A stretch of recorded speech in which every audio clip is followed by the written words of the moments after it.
नमस्कार, मैं हूं पुण्य प्रसून वाजपेयी।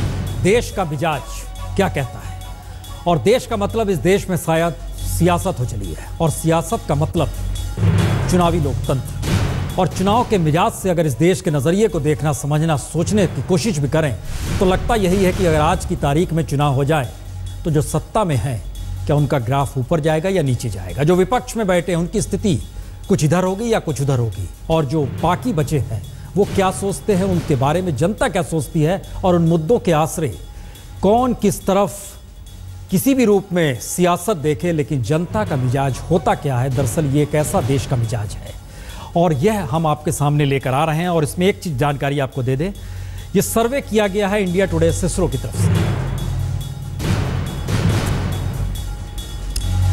इसमें जो सर्वे का वक्त है वो 24 जुलाई से 5 अगस्त तक का वक्त है।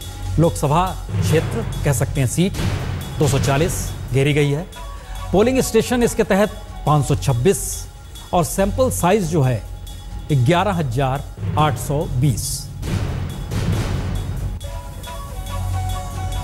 और 11,820 का मतलब यह है कि इसमें बाकायदा समाज की जो स्थिति है, सामाजिक और आर्थिक तौर पर उस नजरिए को चुना गया है। मसलन जिन लोगों से पूछा गया है उसमें इस बात का जिक्र किया गया है और इस बात का ध्यान रखा गया है कि 44% महिलाएं अभी आ जाएं, 10% से ज़्यादा मुस्लिम भी आए, शुल्क ट्राइब 17%, अनुसूचित जाति, अनुसूचित जनजाति भी 7.8% आ जाए। ग्रामीण क्षेत्र जिसको लेकर इस देश के भीतर कई मुद्दों को लेकर लगातार बहस हो रही है, इसमें तकरीबन 70% सर्वे का हिस्सा उनके हिस्से में भी गया है। तो एक ऐसा सर्वे है जिसके जरिए दिखाने की कोशिश की जाएगी कि दरअसल इस देश में अगर आज की तारीख में चुनाव हो जाए। हमारे साथ कांग्रेस के नेता स्टूडियो मौजूद हैं। आरपीएन सिंह जी, बहुत बहुत स्वागत है आपका। मीनाक्षी लेखी जी भी हमारे साथ जुड़ रही हैं, बीजेपी की नेता।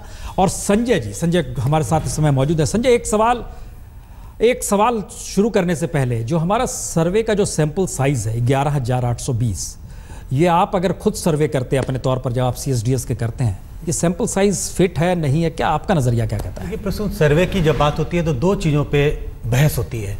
सर्वे कितना बड़ा सैंपल है और क्या सैंपल आपके जिसका आपने सर्वे किया वो प्रतिनिधित्व करता है। मेरे समझ से दोनों पैमानों पर यह सर्वे खरा उतरता है जिसका जिक्र आपने किया। 11,800 मतदाताओं का देश भर में सर्वे बहुत बड़ा सैंपल है, और जिसका आपने भी जिक्र किया, इस सर्वे में महिलाएं, पुरुष, रूरल, ग्रामीण, शहरी मतदाता, मुस्लिम, दलित, ये सब का सैंपल जो है उसी प्रोपोर्शन में लगभग दिखाई पड़ता है जिस प्रोपोर्शन में ये मतदाताओं के बीच में है। मेरे समझ से सर्वे की ये जो सैंपल है उसकी प्रामाणिकता पर कोई प्रश्न चिन्ह उठाया नहीं जा सकता। अब तमाम राजनीतिक दल, हमें लगता है एक एक करके जब चीज़ें आएंगी तो उन पर लगेंगी ये चीज़ें, ये बातें आएंगी। हम इस चीज़ की भी जानकारी दे दें कि इसमें दरअसल खास तौर से मुद्दों का ध्यान जरूर रखा गया है, क्योंकि मुद्दों के लिहाज से देश की राजनीतिक स्थिति इधर से उधर हो रही है, और राजनीतिक स्थिति के मद्देनज़र मुद्दे महत्वपूर्ण होते चले जा रहे हैं इस देश के भीतर। आपके जहन में कई मुद्दे आ सकते हैं, चाहे वो लैंड बिल का मुद्दा हो, करप्शन का मुद्दा हो, काले धन का मुद्दा हो, महिलाओं की सुरक्षा का मसला हो, कई मुद्दे हैं। विदेश बार बार प्रधानमंत्री का जाना हो, और इन सब के बीच कुछ इस्तीफे होने चाहिए या नहीं होने चाहिए। पार्लियामेंट नहीं चल रही थी, क्यों नहीं चल रही थी, उसके पीछे भी जनता का मिजाज एक होता है। मीनाक्षी लेखी अभी तक हमारे साथ जुड़ी नहीं है, लेकिन हमें लगता है कि हम स्क्रीन पर पहला सवाल लेकर आते हैं, और ये सवाल महत्वपूर्ण तुरंत से जुड़ा हुआ है।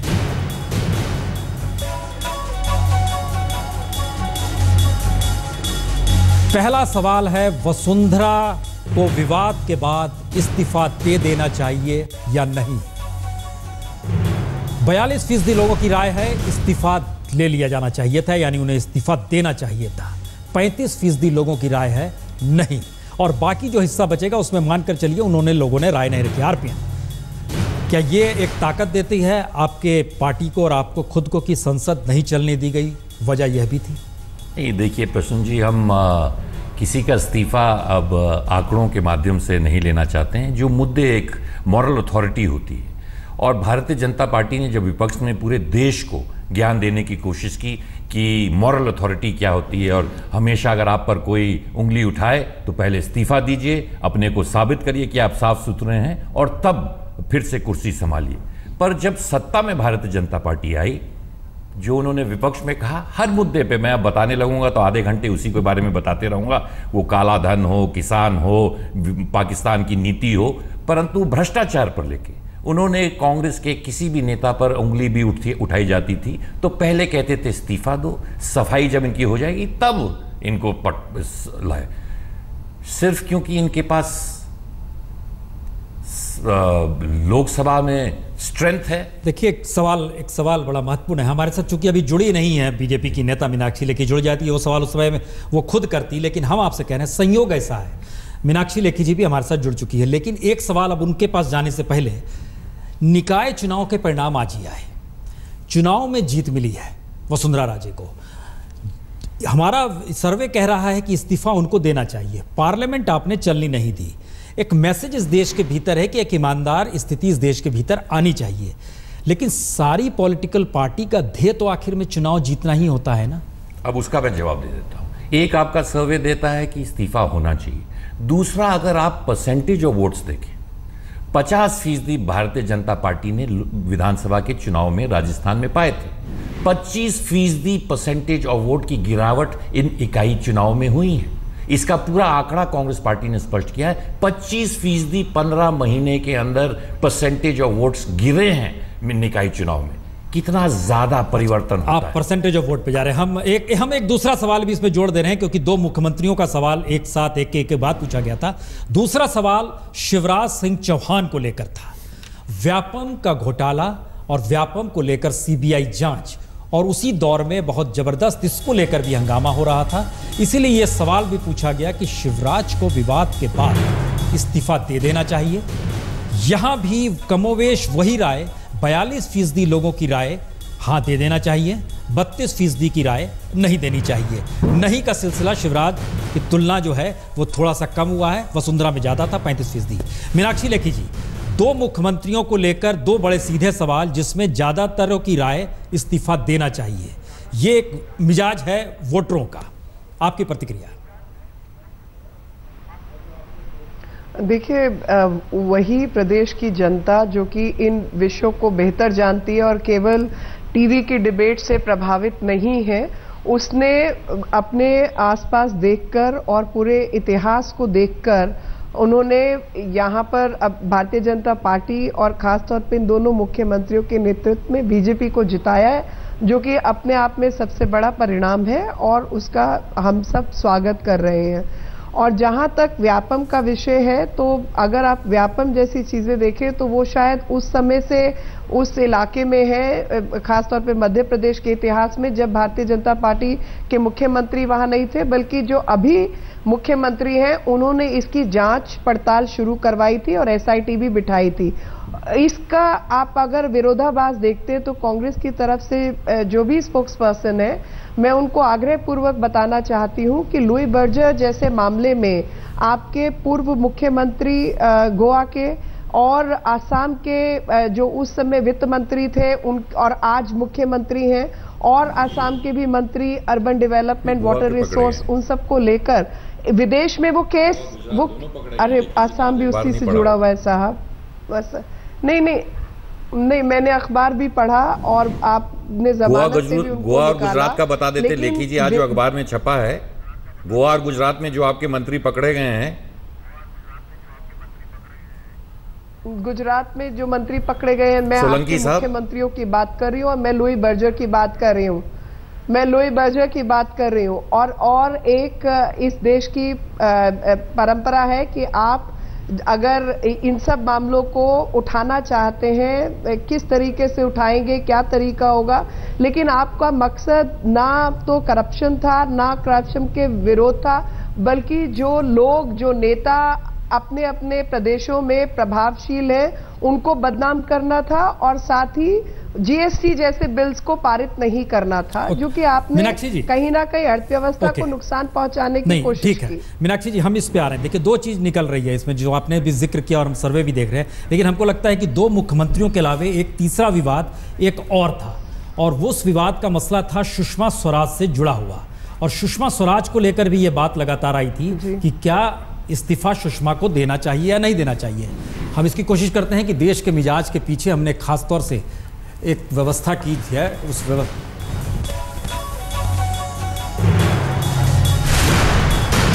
सुषमा को इस्तीफा देना चाहिए या नहीं, इसमें 46% लोगों की राय है हाँ इस्तीफा देना चाहिए, और नहीं की स्थिति में 35% है। इसका एक मतलब सर्वे का एक मैसेज है। 3 लोगों को लेकर लगातार जो बहस हो रही थी, संजय हम इस बहस को पॉलिटिकल पार्टी के तौर पर लेकर है, लेकिन एक बात हम आपसे जरा समझना चाहेंगे। हम वो एडीआर की वो लिस्ट दिखाने वाले हैं या बताएंगे अभी आपको कि कितने सारे पॉलिटिशियंस करप्शन के चार्ज में, कितने सारे पॉलिटिशियंस आपराधिक मामलों में, और एक प्रोसेस इस देश के भीतर रहा कि जो जीत सकता है उसे ही आप टिकट दें। एक मैसेज ये था। दूसरा मैसेज ये है कि अगर आप करप्शन पे झुकते हैं तो आंच धीरे धीरे धीरे धीरे और ऊपर पहुंचती चली जाती है और सरकार कटघरे में खड़ी हो जाती है। सरकार का मैसेज और जनता के अंदर की सोच, सरकार कह रही है हम किसी का इस्तीफा नहीं लेंगे, विपक्ष कह रहा है इस्तीफा लीजिए तो ही पार्लियामेंट चलने देंगे, जनता कह रही है इस्तीफा देना चाहिए। इन तीनों स्थितियों को मिलाएं तो अगर ये मान लें कि इस देश के भीतर चुनाव ही आखिरी मापदंड है, तो आपको क्या लगता है कि अगर आज की तारीख में चुनाव हो तो ये इशू किस तरफ मैटर करेंगे, या मायने रखेंगे या नहीं रखेंगे? नहीं प्रसून जी, निश्चित रूप से अगर हम ये 15 महीनों का जो 16-17 महीनों का जो कार्यकाल रहा है बीजेपी का, जो उनकी स्थिति, जितनी पॉपुलैरिटी उनकी चुनाव के समय थे उससे आज में गिरावट आई है, इसमें दो राय बिल्कुल नहीं है। ये जो 3 लोगों के बारे में हमारे सर्वे को जो दिखला रहा है कि लोग चाहते हैं कि इस्तीफा दें क्योंकि इन पे कहीं ना कहीं कुछ आंच है, कुछ इन पे प्रश्न चिन्ह लगाया जा रहा है, लेकिन मुझे लगता है इतनी गिरावट, इतना स्ट्रॉन्ग नेगेटिव असेसमेंट नहीं है जिससे बीजेपी आज बहुत बड़ी मतलब चुनाव हारने की स्थिति में आ जाए, ऐसी स्थिति नहीं है। ये सवाल लेकिन ये असर जरूर करेगा। हम देखिए अगर आज चुनाव हो तो ये जरूर असर करेगा उनके हमने इसका सवाल का सिर्फ इसीलिए जानना आपसे चाह रहे हैं क्योंकि ये जो एसोसिएशन फॉर डेमोक्रेटिक रिफॉर्म है उसी की रिपोर्ट जो बतला रही है वो एक चीज दिखा रही है कि लगातार जो जीतने वाले लोग होते हैं उनमें दागीपन ज्यादा है, माने दागी लोगों की संख्या बढ़ी है। 2004, 2009, 2014 लगातार बढ़ी है, तो क्यों इस्तीफा देना चाहिए? लेकिन वो जो दागी, जो एडीआर की रिपोर्ट जो दागी एमपीज या एमएलएस की बात करती है, वो इस तरह के दागियों की बात नहीं होती उसमें। ज्यादातर वो उन दागियों की बात करती है कोई मामले चल रहे हैं, क्रिमिनल रिकॉर्ड्स की बात। ओके, कोई मामले चल रहे होंगे। अब आरपीएन सिंह जी, एक सवाल है, कांग्रेस पार्टी चुनाव आखिर में जीतने के लिए ही ना लड़ रही है, और जो 2 सवाल है कि वसुंधरा और शिवराज दोनों निकाय चुनाव में अगर दोनों को सफलता मिलती है, बड़े निचले स्तर के ये चुनाव होते हैं और ये दोनों मुद्दे देश में जिस तरीके से उठे वो गांव खेड़े तक चले गए, तो क्या वो मैसेज आपका पहुंच नहीं पाया वहां तक, जो असर नहीं डाल पाया, या मानते हैं कि जी नहीं चुनाव एक दूसरे मिजाज में लड़े जाते हैं? सबसे पहले तो मैं प्रसून जी आपके ही सर्वे पे आता हूँ। जो स्टैंड हमने पार्लियामेंट में लिया, लोग उसकी सराहना कर रहे हैं या आप ही की, ये सर्वे क्या हम सहमति है? तीनों लोगों को इस्तीफा देना चाहिए, ये बिल्कुल सही है। तो कांग्रेस पे इस पे कोई चर्चा नहीं होनी कि जो हमने किया भ्रष्टाचार के नाम पर भारतीय जनता पार्टी के 3 नेताओं को इस्तीफा देना चाहिए। ठीक है, ठीक है, ये आपका सर्वे बता रहा है। ठीक है। दूसरी, जहां तक निकाय चुनाव की बात होती है, देखिए अभी मैं जिस प्रांत से आता हूं उत्तर प्रदेश में, अभी पंचायती चुनाव होने वाले। पंचायती चुनाव होंगे, जिला पंचायत अध्यक्ष बहुत महत्वपूर्ण पद होता है। जितने वहां पद होंगे 80% से ज्यादा, मैं आज आपको घोषणा कर देता हूं कि समाजवादी पार्टी की सरकार है, सबसे ज्यादा सीट समाजवादी पार्टी के ही लोग जीतने का प्रयास करेंगे, और क्योंकि सरकार का बल रहता है उस पर जीत सकते हैं। परंतु जब लोग विधानसभा का चुनाव आएगा, समाजवादी पार्टी जितने जिला पंचायत अध्यक्ष की सीटें जीतेगी उतने एमएलए नहीं जीत पाएगी। ये अंतर होता है निकाय के चुनाव में, क्योंकि अभी प्रशासन भारतीय जनता पार्टी का प्रांत में रहेगा, कुछ 4 वर्षों तक रहेगा। नहीं, और वो नहीं, आप ठीक कह रहे हैं, आप ठीक कह रहे हैं। हमारा इसका मतलब एक मीनाक्षी ले कीजिए। अब यहाँ एक दूसरा मैसेज है, ये तीनों नेताओं की पहचान राष्ट्रीय पहचान है। सुषमा स्वराज तो मान लीजिए कैबिनेट मिनिस्ट्री है, लेकिन शिवराज सिंह चौहान और वसुंधरा की पहचान भी इस देश में सिर्फ एक राज्य के नेता भर की नहीं रही है, एक बड़ी पहचान रही है और पहचान है। क्या उस पहचान के साथ आपको लगता नहीं है कि इसका असर मोदी मिनिस्ट्री पर पड़ता है, प्राइम मिनिस्टर पर पड़ता है, उस सरकार पर पड़ता है जिसे 1.25 साल पहले पूरे बहुमत के साथ लाया गया? आपको लगता नहीं है? नहीं, देखिए, जहां तक प्रधानमंत्री जी का विश्वास है इस देश के लोगों का उन पर, उसमें मेरे को नहीं लगता कि आपने वो सर्वे किया या नहीं, लेकिन मेरे को पूरी उम्मीद है कि प्रधानमंत्री जी के ऊपर कोई भी उंगली नहीं उठा सकता और कोई भी इस तरीके के आरोप तक नहीं लगा सकता, क्योंकि उनका व्यक्तित्व इन सब से परे है। और जहां तक मीडिया कैंपेन की बात है, इन तीनों व्यक्तियों के खिलाफ भी मीडिया कैंपेन हुई है और मीडिया कैंपेन जो है लोगों के मन नहीं बदल सकती। आप दिल्ली में बैठ के मीडिया चैनल्स या एडीआर ऐसी रिपोर्ट्स कर सकते हैं, लेकिन जिस जगह के वो नेता हैं वहां की जनता को भी उन पर पूरा विश्वास है, जो कि अपने आप में प्रूव कर रहा है कि किस तरीके से ये बात हुई। तीसरी चीज, कानूनी पक्ष अगर आप देखें तो किसी व्यक्ति को जो स्पष्टीकरण माननीय सुषमा स्वराज जी ने दिया है संसद के भीतर, कांग्रेस तो बेजबान हो चुकी थी वहां से, और उस बेजबानी के बाद भले ही सर्वे, क्योंकि सैंपल साइज क्या है क्या नहीं है, कई तमाम चीजें होती हैं, टीवी चैनल देखने वालों की उम्र क्या है, वोटिंग रेट क्या है, कई पक्ष होते हैं, क्योंकि 35 और 45 या 42 कोई ऐसा नहीं है कि आप 10 और 90 की बात कर रहे हो, तो वो भी अपने आप में एक प्रश्न चिन्ह लगाता है। और ऐसे में मुझे लगता है कि सुषमा जी के जवाब का जब कोई जवाब कांग्रेस के पास नहीं पड़ा, मेरे लिए वही जवाब काफी था। और जो हमारे प्रधानमंत्री हैं उनकी जो पॉपुलैरिटी है या उनके ऊपर इन सब चीजों का कोई असर है मीडिया कैंपेन्स का, अगर ऐसा होता तो शायद वो कभी भारत के प्रधानमंत्री भी नहीं बनते। तो इसका एक मतलब ये माना जाए मीनाक्षी लेखी जी कि जब यूपीए की सरकार थी उसमें जो मंत्री इस्तीफा एक के बाद एक दे रहे थे या उनसे लिया जा रहा था, वह भी गलत प्रक्रिया रही होगी? नहीं, उसमें अंतर है। आप दोनों चीजों को एक साथ मत मिलाइए और मैं अंतर आपको समझाना चाहती हूँ। अंतर यह है कि उन तमाम केसेस के अंदर सीएजी की रिपोर्ट आ चुकी थी, उन तमाम केसेस के अंदर जो है कोर्ट कचहरी के भीतर मामले चल रहे थे, एफआईआर हो चुकी थी। इन दोनों तीनों मामलों में ऐसा कुछ भी नहीं है। आप पहला मामला ले तो उसके अंदर कोई एफआईआर का प्रश्न ही नहीं है जहां तक सुषमा जी का विषय है। जहां तक व्यापम का विषय है वो मामला already supreme court humanitarian ground इंसानियत पे मदद की, उसको पे रेड कॉर्नर नोटिस दिया जा रहा है, जिसको उन्होंने मदद की, आपकी की सरकार उन पे रेड कॉर्नर नोटिस क्यों कर रही है?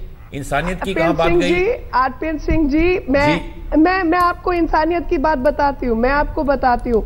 आपकी सरकार के पास तो मेरे को नहीं लगता कि आप खुद शायद एमओएस होम रह चुके हैं, आपके समय में इस पर कोई कार्रवाई नहीं हुई, तो मेरी सरकार इस पर काम कर रही है, उससे आपको तकलीफ नहीं होनी चाहिए, उससे आपको खुशी होनी चाहिए। और जब ये मामला उछला तब इसकी तहकीकात। इंसानियत से रेड कॉर्नर नोटिस वालों पे आप लोग सरकार करती है, आपके मंत्री इंसानियत का काम सिर्फ जिन पे जो कानून के भगौड़े हैं उन्हीं को मदद करती है।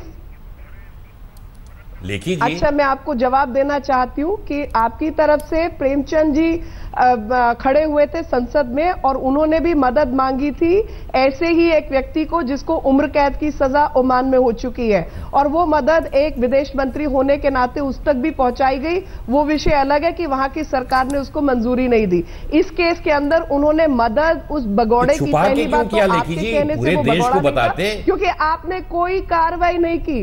उन्होंने बता दिया, उन्होंने पूरी प्रतिक्रिया बता दी और उन्होंने ये प्रतिक्रिया बताई कि आपके पूर्व मंत्री जब वो चिट्ठियां चांसरी को लिखते थे तो चांसरी की तरफ सार्वजनिक कर देते हैं। चिदम्बरम साहब कह रहे हैं लेखी जी, अरे सार्वजनिक नहीं, हमें एक चीज लग रहा है मीनाक्षी लेखी जी, साहब तो मेरे को यह जवाब दे दे कि वो वकील है, उन्होंने स्काई ब्लू नोटिस क्यों दिया था जहां पर वो व्यक्ति बुलाकर जर्नलिस्टों को जवाब दे रहा है, तो आप उसका पता क्यों पता करना चाहते थे? पूरे विदेश, देश, पूरी दुनिया को उसका एड्रेस पता है, आप एड्रेस क्यों ढूंढ रहे थे? आप नाकाबिल, आपने भी तो नोटिस नहीं दी उनको, आपने भी तो नोटिस उनके वकील को हिंदुस्तान में दी लेखी जी। हमने नोटिस तो आपने वकीलों को दी, कौन से पते पे आपने भेज दी? पीएमएलए का केस तो दर्ज किया, मनी लॉन्ड्रिंग के ऊपर बात तो की जिसके अंदर अरेस्ट वारंट निकल सकता है। आपने तो वो कार्रवाई भी नहीं की थी, आप तो उसका एड्रेस पता ढूंढ रहे थे। मीनाक्षी जी, जरा हम इस बहस को हम जरा सर्वे के हिसाब से जरा सा आगे बढ़ाना चाह रहे हैं, क्योंकि जनता से जो सवाल पूछे गए, हम चूंकि इसका जिक्र इसलिए कर गए थे क्योंकि एक सवाल यह भी था कि प्राइम मिनिस्टर मोदी की छवि को नुकसान, हम इस पे आएंगे, वो भी सवाल पूछा गया। लेकिन एक सवाल और पूछा गया जिन लोग का जिक्र आप ही नहीं बल्कि राहुल गांधी को हमने देखा वो बार बार पार्लियामेंट के भीतर करते थे, और वो सवाल प्राइम मिनिस्टर के कामकाज को लेकर था। उस पर उनकी राय थी कि वो डिक्टेटर की तरह काम करते हैं। ये सवाल हमने बड़े सीधे तौर पर पूछ लिया कि क्या प्रधानमंत्री जिस रूप में काम करते हैं उस पे लेकर आप लोग क्या सोचते हैं, लोकतांत्रिक है? 25% लोगों ने कहा लोकतांत्रिक है। डिक्टोरियल यानी तानाशाही के तरीके से काम करते हैं 23% लोग कह रहे हैं कि हाँ वह तानाशाह है, लेकिन मेहनती हैं, हार्ड वर्किंग है तरीके से वो काम करते हैं। ये उसमें बहुत ज़्यादा लोगों की राय थी कि बहुत काम करते हैं, और 39% लोगों की राय थी कि हाँ वो मेहनती हैं। अब जरा एक आरपीएन सिंह जी एक जवाब चाहेंगे यहाँ पर। सर्वे में एक विचार आया कि 23% तानाशाह कह रहे हैं, जिसका जिक्र बार बार राहुल गांधी करते हैं, लेकिन मेहनती हैं 39% लोग कह रहे हैं, और इस बात का भी जिक्र कर रहे हैं कि वो डेमोक्रेटिक हैं, वह भी कॉम्पेटिवली ज़्यादा है। हिटलर को भी लोग बहुत मेहनती कहते थे और स्टालिन को भी बहुत मेहनती कहते थे। तो मेहनती होना और तानाशाही होने में कोई अंतर नहीं है। जो तानाशाह होती हैं वो भी बहुत मेहनत करते हैं। काफी वेग सा है। अगर आप तानाशाह की बात और मेहनत करने में, तानाशाह भी दुनिया में अगर इतिहास आप पढ़ें तो जो तानाशाह रहे वो भी बहुत मेहनती रहे, और मैं समझता हूं उनको तो 39% से ज्यादा वोट नहीं। अगर तानाशाह आ गई होती तब तो ये सर्वे नहीं कर पाते हम जी। अब नोटिस तो मिल ही गया है, वैसे आपको वैसे घबराने की बात नहीं, नोटिस आपको 15 महीने में मिल गई है। हमारा ये कहना है कि क्या हो रहा है और क्या हो सकता है इस प्रोसेस में, अगर इस सवाल के मद्देनजर देखिए प्रसून जी, अगर ये आप इन आंकड़ों को ही देखें तो इसमें जो 1/4 मतदाता देश का कह रहा है वो तानाशाही तरीके से काम करते हैं। मुझे लगता है ये चिंता का विषय है। नहीं, चिंता का विषय हम उसका जवाब देंगे। आप कम ना समझे कि 1/3 मतदाता कहता है कि एक डेमोक्रेटिक कंट्री में डेमोक्रेटिकली इलेक्टेड लीडर को तानाशाही तरीके से काम कर रहे हैं। मुझे लगता है इसमें मतलब इसमें मीनाक्षी जी, क्या ये चिंता का विषय है? अगर 23% लोग की राय है ये कि वो एक डिक्टोरियल है, बाकी लोग तो डेमोक्रेटिक और मेहनती बतला रहे हैं। नहीं, अगर आम आदमी पार्टी के वर्कर्स और कांग्रेस पार्टी के वर्कर्स मिलकर ऐसी वोटिंग पैटर्न तैयार कर दें तो वो देश की जनता की राय नहीं हो सकती, वो एक वोटिंग पैटर्न जरूर हो सकता है। और देश की जनता की राय ये है कि देश की जनता ने चुनकर उन्हें प्रधानमंत्री भेजा है, और भारतीय जनता पार्टी की भी राय यही है कि 10 करोड़ जहां पर हमारे मेंबर्स हैं वो सब मानते हैं कि इन जितना मेहनती और देश के प्रति जागरूक नेता इस देश के पास कोई और नहीं है, और भारत के प्रधानमंत्री भारत के बेहतरीन सेवक हैं और इसीलिए लगातार दिन रात काम करते हैं। और अगर ऐसा नेता भारत को 10 साल पहले मिला होता तो शायद जो दुर्दशा भारत की हुई है वो नहीं हुई होती। प्रसून जी, यहाँ पे ये स्पष्ट करना चाहिए कि अलग अलग सवालों पे अलग अलग मतदाताओं का इंटरव्यू नहीं किया गया, मतदाता वही थे, सवाल अलग अलग तरह के। हम एक जानकारी और दे दें मीनाक्षी जी, आप कुछ देर से आई थी जिस समय हम उसका पूरा सर्वे का स्थिति बतला रहे थे। दरअसल ये 11,820 लोगों से सर्वे किया गया। संजय जी ने ये सर्वे नहीं किया है, उनको हमने एज ए सेफोलॉजिस्ट यहाँ पर बुलाया जो CSDS से जुड़े हुए हैं, इंडिया टुडे ग्रुप और सिसरो ने किया है। और इस सर्वे के स्थिति के बीच में जिन्हें घेरा गया है उसमें 44.9% महिलाएं हैं। ओवरऑल देखें तो 70% ग्रामीण इलाके के लोग हैं। अनुसूचित जाति के 17% लोग हैं, 17.5%। अनुसूचित जनजाति के लोगों से भी बातचीत की गई है, 7.8%। अल्पसंख्यक समुदाय में खास तौर से मुस्लिम तबके से 10.1% किया गया है। ये आपको जानकारी दे रहे थे, लेकिन हम एक ब्रेक में तुरंत लौट रहे हैं और ब्रेक के बाद होगी कि दरअसल ये पूरी चर्चा जिस आधार पे हो रही थी उसका अगला सवाल यही आएगा, क्या वाकई प्राइम मिनिस्टर मोदी की छवि को इससे नुकसान पहुंचा जो 3 नेताओं के इस्तीफे का सवाल इस देश के भीतर सड़क से लेकर संसद तक आ गया। ब्रेक के बाद तुरंत लौट रहे हैं।